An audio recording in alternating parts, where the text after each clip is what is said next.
sabiduría para vivir mejor. Fortaleza y esperanza con el toque de femineidad que buscas.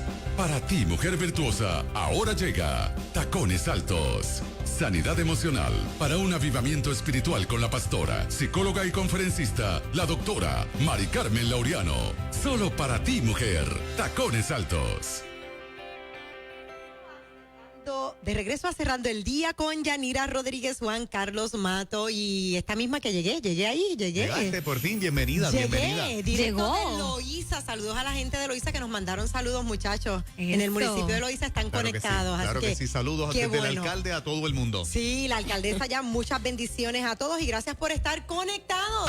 Y llegó también una que le pone color a esta cabina. Mira qué hermoso le queda ese color, la doctora Mari Carmen Laureano. Bienvenida, doctora. Gracias. Yo me siento tan complacida, ¿verdad? Porque pues te llenan de tanto elogio y uno pues está trabajando todo el día, haciendo tanta cosa y detenerse y hablar un poquito de cosas positivas es tan refrescante, ¿verdad? Y bueno, los temas nuestros han estado comentándose en las distintas iglesias donde he estado participando, predicando, llevando conferencias, en las entidades donde he estado, inclusive el día de hoy, donde he estado presentando algún tipo de conferencia. Y obviamente en nuestras escuelas la gente está comentando de los dos segmentos, tanto de Tacones Altos como obviamente hablando de hombres, ¿verdad? Ajá. Y entonces la gente empieza a reaccionar. Me han hablado mucho, por ejemplo, del avivamiento, del tema del avivamiento. Y lo importante que ha sido para las personas este tema, que se retome, ¿verdad? Y que en alguna medida meditemos cómo alcanzar el avivamiento. Entonces estuvimos hablando un poco de lo que son las recetas de avivamiento, lo que la gente tiene que hacer, pero primordialmente en el caso de las mujeres, porque han dejado de asistir a la iglesia y cómo eso puede enmendarse. Y me encanta esa palabra, aunque lo hemos expresado en el tema de manera diferente, enderezar la vida. Y la pregunta esta tarde es, ¿se puede enderezar la vida?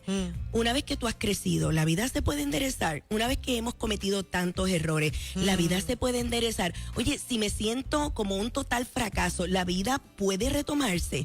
¿Puede volver a cero? ¿Podemos empezar nuevamente a vivirla de forma diferente? Y lo único que tenemos que hacer es pararnos en el camino. Como dice el Antiguo Testamento, particularmente el libro de Deuteronomio, detenernos en el camino y pensar los caminos que estamos andando, las sendas que estamos andando y entonces retornar a la senda verdadera, a la senda antigua. ¿Y cuál es esa senda antigua? Bueno, nosotros hemos viajado en el tiempo, ¿verdad que sí? Y hemos hablado del Edén, de cómo Dios se paseaba por ese jardín y deseaba ponerse en contacto con los seres humanos. También hemos hablado de aquellas cosas que ponen en peligro la asistencia de las mujeres en las congregaciones. Y ojo, varones que están escuchando Tacones Altos también me están reaccionando sobre ese tema y diciéndome, pues precisamente yo estuve, y rápido, eso evoca una historia, Moraima, porque tú sabes que rápido que uno cita la palabra o habla sobre alguno de estos temas, la gente rápido te saca la historia. No, que cuando era niño mi mamá me llevaba, no, que hace tiempo que no voy a la iglesia, oye, que es que este problema que tuve en esta congregación en particular, trajo una situación que me separó de la iglesia, ¿verdad? Y qué bueno que la gente repase que Dios y la iglesia no es lo mismo, ¿verdad? Y que obviamente sí se puede reconectar y sí se puede enderezar la vida. Yes. Y cuando estaba trabajando este tema, Moraima, me puse a pensar en una experiencia que me contó una colega, una pastora, amiga que amo con todo mi corazón. Me voy a reservar el nombre porque no sé, ¿verdad? Si ella hubiese querido que yo revelara su nombre, pero la verdad que hizo una gran hazaña. Llega a una congregación nueva como pastora y luego de haber, ¿verdad?, pasado todo el proceso de entrevista, de ser elegida, ¿verdad?, para pastorear esta congregación, pues entonces la gente quiere ponerse siempre al día, así que pues visita las distintas áreas, escucha las historias de la gente, visita, y obviamente otra cosa que tú haces es que pues buscar los archivos de la iglesia, un poco sobre la historia de la congregación, ¿verdad? Los miembros, tú repasas ¿verdad? Cada uno de los nombres de los miembros de la iglesia, la actualizas y todas esas cosas. Y cuando ella estaba en ese proceso, descubrió unas notas de la junta de ancianos, ¿verdad? De la iglesia, de la junta de directores de la iglesia. Y empieza a repasar un proceso particular que estaba dándose y reconoció el nombre de una compañera que hacía mucho tiempo ella no veía, pero sabía que era pastora y que había pastoreado en esa congregación. Interesante que se plantea en una de las reuniones de juntas la historia de esta pastora, el proceso que pasó, y obviamente hubo un conflicto, una situación muy, muy delicada, en el que por la historia como se narró y la investigación que hizo mi amiga, se dio cuenta que se había cometido una gran injusticia hacia esa pastora. Pero nada, las notas después demostraban que todo se había quedado ahí. Pero mi amiga es de estas que piensa que cuando tú te topas con algo, cuando Dios te revela algo, cuando algo cae en tus manos, alguna tarea Dios quiere que tú hagas. Y ella sabía que era importante enmendar esa situación que había sucedido de forma injusta con esta pastora. Y fue muy sabia, mira lo que hizo. Habló con la congregación, con algunos hermanos, con algunos líderes, y les dijo, ¿qué tal si invitamos a esta pastora a predicar? Y todo el mundo dijo, sí, no hay problema, vamos a traerla. Así que la trajeron para el aniversario de la iglesia, en el día principal del aniversario. Siempre tenemos un día, ¿verdad?, donde pues se recrea la historia de la iglesia y se corta un bizcocho y la gente pues celebra porque ese es su día de aniversario. Y ella con sumo gusto aceptó la invitación y predicó. Pero tan pronto terminó de predicar, esta muy buena amiga mía, una mujer tan justa, fue al micrófono y dijo, nosotros como congregación tenemos que pedirte perdón. Wow. Y fíjense cómo ella se incluye en la situación cuando ella no estuvo realmente en ese tiempo. Nosotros como congregación, porque claro, ya ella era parte de esa congregación, tenemos que pedirte perdón por algo, una injusticia que ocurrió en el pasado, y este pueblo necesita sanar esa experiencia y necesitamos realmente crecer, y para eso es importante que ahora tú recibas esta palabra, esta disculpa. Y esta pastora se deshizo en llanto. Esta compañera la abrazó y ella sintió que finalmente pudo cerrar una experiencia que ella había cargado durante mucho tiempo. Y si lo cargó esta pastora, imagínense cuánto esa congregación cargaba ese sentimiento quizás de esa injusticia que se había cometido. Y es que esta amiga mía pensaba que había que enmendar, había que enderezar la vida, ¿verdad? Que había que Qué carácter más enderezar. lindo. La felicito. Sí. Carácter de Dios. Eso debería pasar más veces. Cierto. Claro Así que es. sí. Y fíjense que esto de enmendar, que es corregir en realidad, enmendar es corregir, es ir sobre un error que se ha cometido y tratar de presentar una acción que logre levantar ese error. Y en gran medida, fíjense, ella lo hizo con esta pastora, ¿verdad? Y es un poco volver a construir la historia de alguien que lamentablemente su trayecto fue manchado por esta situación, ¿verdad? De murmuración, y cómo quedó en esa comunidad eclesial y cómo quedó en esa comunidad circundante, ¿verdad? La experiencia de esta pastora. Y bueno, claro, esta congregación vivió un gran avivamiento, una gran unción. Ella me dice, mira, todo cambió, el ambiente cambió. Es como si todos los hermanos de la iglesia estuviesen esperando que yo hiciese eso. Eso es como dice Juan Carlos, tiene que estar ocurriendo en todas las congregaciones, tiene que suceder, ¿verdad? Porque para que haya avivamiento es necesario que enderecemos la vida. Mi pastor solía, ¿verdad?, decir que avivamiento es un montón de tizones de madera que están, ¿verdad?, calientes, y se juntan y crean un fuego. Y fíjate que esta imagen realmente es lo que quiere decir es que cada persona de forma individual debe buscar avivar su vida para que entonces el fuego se desate. Y es por eso que los grandes avivamientos han comenzado con pocas personas. Fíjate que se avivó una persona, 2 personas, 3 personas y empieza a multiplicarse porque ese fuego se desata a las personas arrepentirse, ¿verdad? Y querer enmendar su vida, querer enderezar su vida.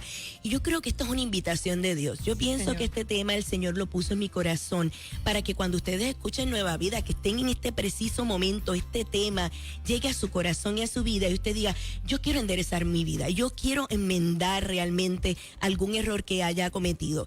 Y claro, una piensa, ¿y cómo se enmienda los errores, verdad? ¿Qué es lo primero que se hace? Y bueno, es reconocer que cometimos el error. Eso es lo primero.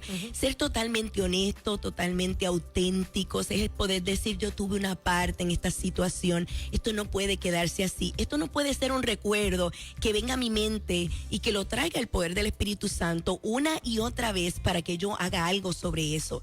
Así que hoy es el día para empezar a planear qué hacer, si no es que haces esta misma tarde algo para enmendar ese error. Entonces, fíjense que en gran parte es también diseñar un plan de acción. Okay. Ya yo sé que se cometió un error. ¿Qué voy a hacer? ¿Cuál es la acción que voy a hacer? Y claro, pensar sobre todo cómo lo va a recibir la gente a la que yo herí, ¿verdad? O las personas que estuvieron involucradas en la situación.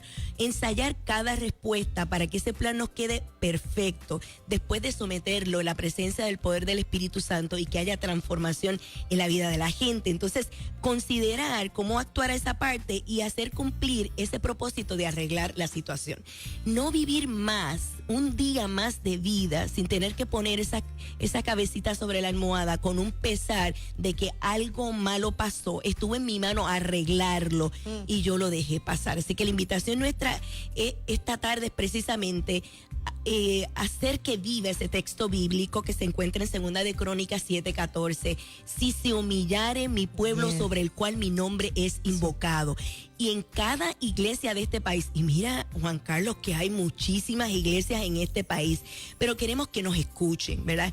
Queremos que cada iglesia nos escuche y cada congregación piense, si aquí se invoca el nombre del Señor, si aquí se llama al Señor, si aquí se pide en oración, se clama y se suplica que el Señor venga y sea partícipe de todo lo que está sucediendo en el culto, entonces aquí debe haber humillación. Y usted dirá, pues nosotros no hemos hecho nada malo como para que usted nos mande a humillarnos. Es que esto, Juan Carlos se ríe. Sí, porque así es como la gente me habla a mí en las congregaciones. Bueno, nosotros no hemos hecho nada, así estamos que muy bien. Así ven la palabra humillación, la ven rápido como si hubiera habido un acto malo, ¿verdad? Desde su parte. No, para nada, ¿verdad? Porque fíjense que humillación está muy relacionado con ser humilde, exacto, con ser sencillo, con tener ese corazón que Jesús describió que tienen los niños, de ver las cosas tan llanas y tan sencillas y decir, si yo estuve allí y se cometió un error, yo soy parte de ese error. Y quiero invitar a los otros, si es que ellos no han presentado, ¿verdad?, el deseo o no tienen el ánimo o no se atreven, tienen miedo, ¿verdad?, a que realmente estas personas pues enmienden ese error que se cometió. Y fíjate que dice, donde mi nombre es invocado. O sea, que hay que preguntarse, si en mi iglesia el nombre del Señor es invocado, ¿cuál es el % de actividad de oración? Mire ese programa y pregúntese, ¿cuánto tiempo pasamos nosotros orando? Y si se da cuenta que nos diluimos en muchas actividades que son todas importantes, no es que no lo sean, pero que podamos entonces hablar con los líderes y principalmente con el pastor y la pastora y decir, ¿sabe qué? Todas las familias en esta congregación necesitamos orar más. Es más, mire, pastor, yo necesito orar más. Me gustaría muchísimo que se aumentara ese periodo de oración. Y dice que se humillare, o sea, y humillarse es ponerse bajito, extenderse en el suelo, poner el rostro en el suelo, eso es humillarse. Y como dice Yanira, no es necesario que pensar que es negativo, por el contrario, es el reconocimiento del señorío de Jesucristo en nuestra vida, es saber que Él es el Rey, es saber que Él es el Señor, el que gobierna nuestros corazones, que nuestra vida está completamente, ¿verdad?, vaciada en Él. Entonces nos deshacemos y ahí es donde vamos a ir a parar, al suelo con el rostro, ¿verdad?, puesto allí. Y es precisamente, pregunto, doctora, esa posición la que nos posiciona, valga la redundancia. Sí, entiendo la pregunta. No necesariamente, porque tú puedes estar humillándote y estar sentado. Si no me refiero a la posición física, sino a la del corazón de humillación. Eso es lo que nos posiciona en las alturas. Definitivamente, porque fíjate que es la actitud del corazón lo que Dios mira. Me acuerdo del publicano. El publicano, exactamente. Y dice, si mi pueblo se humillase, sobre el cual mi nombre es invocado, y orare. O sea que estamos invitados a orar.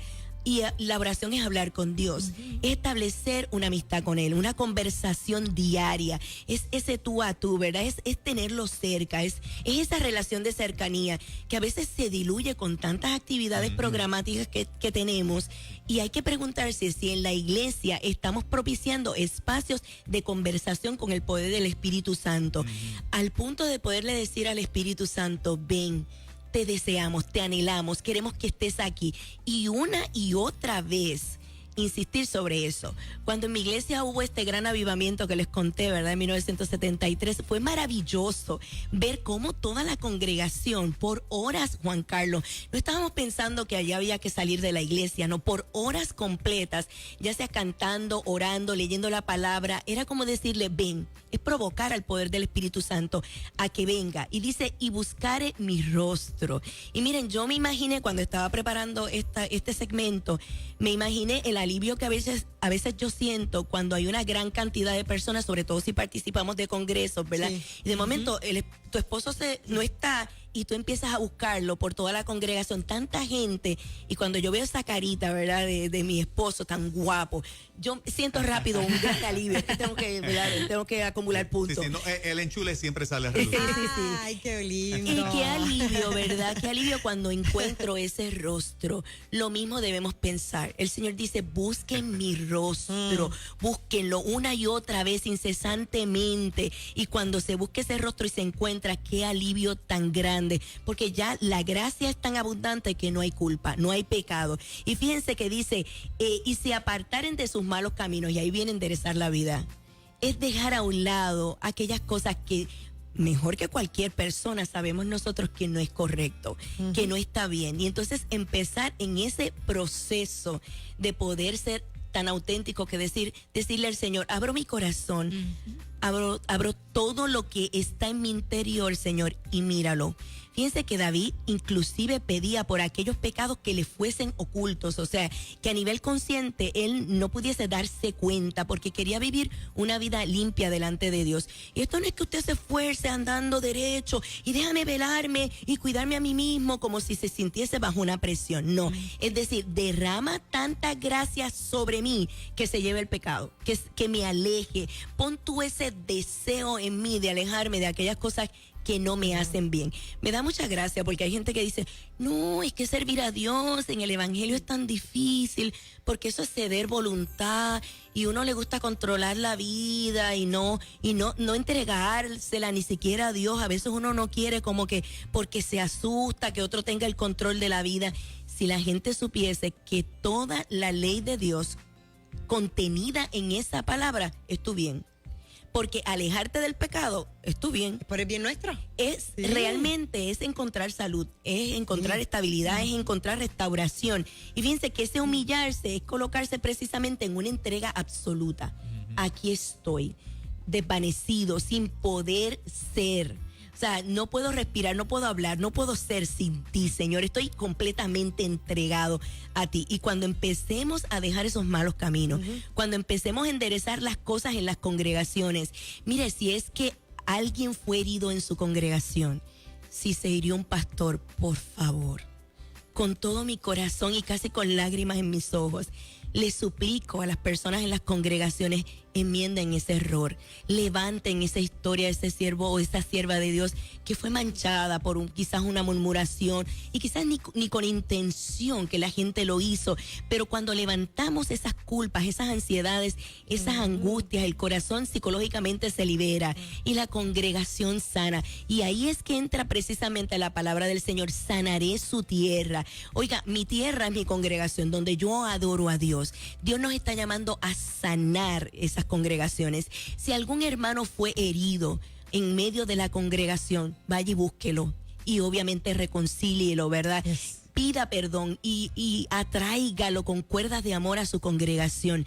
Si, como dije, usted es líder conciliar, obispo, apóstol y usted entiende que la iglesia tiene una historia que tiene que enderezar, vaya y hágalo. A veces para la gente es más fácil, quizás porque no sabe manejarlo, quizás porque no quiere herir sensibilidades, quizás porque eso nos hace ver débiles o vulnerables. No quieren enderezar un asunto y hacen como que nada aquí pasó.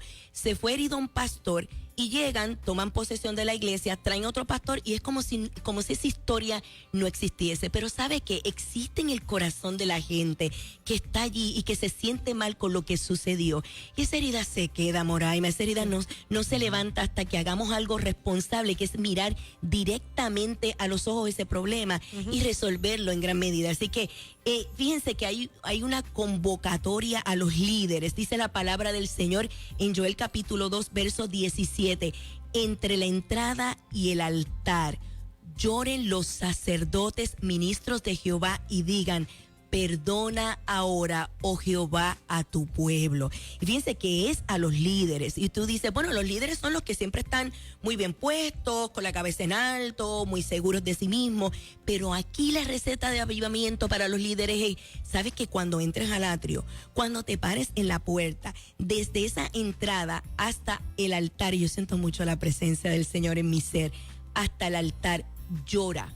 Y llorar es recordar aquellas cosas que entristecen a Dios y que yo quiero dejarlas de una vez y para siempre. Entonces, cuando la gente de nuestra congregación nos vea llorar a nosotros, los líderes, ¿qué van a hacer? Pues llorar. ¿También? Lo que hace Juan Carlos cuando nosotros lloramos, llorar.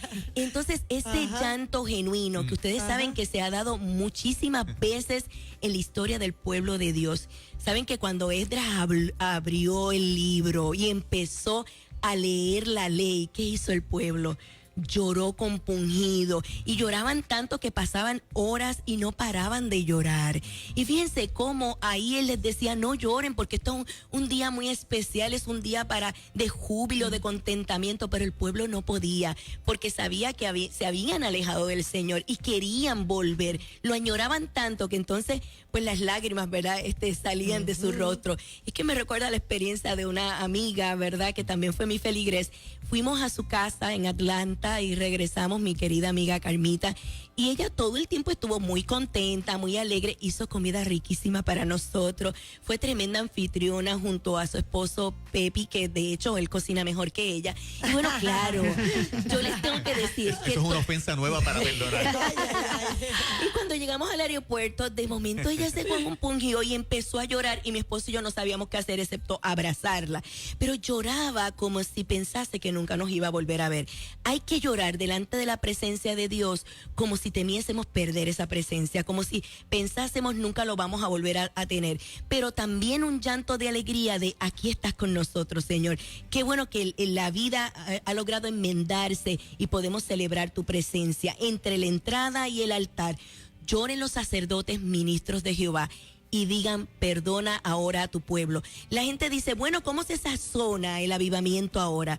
Pues reúnase, ore, pida perdón y vuelva a ese camino que tanto el Señor nos ha pedido volver, esa senda antigua maravillosa que el Señor ha querido, ¿verdad? Que nosotros estemos ahí. Ahí se completa entonces: yo abriré los cielos, perdonaré su pecado, sanaré la tierra. Sanaré la tierra. Ahí se complementa completamente. Y yo les tengo que decir, bueno, Juan Carlos, yo no sé si tú estás ya pensando en anunciar que diga mi número de teléfono, pero yo les quiero decir que había gente tan emocionada en la actividad que anunciamos aquí en Nueva Vida.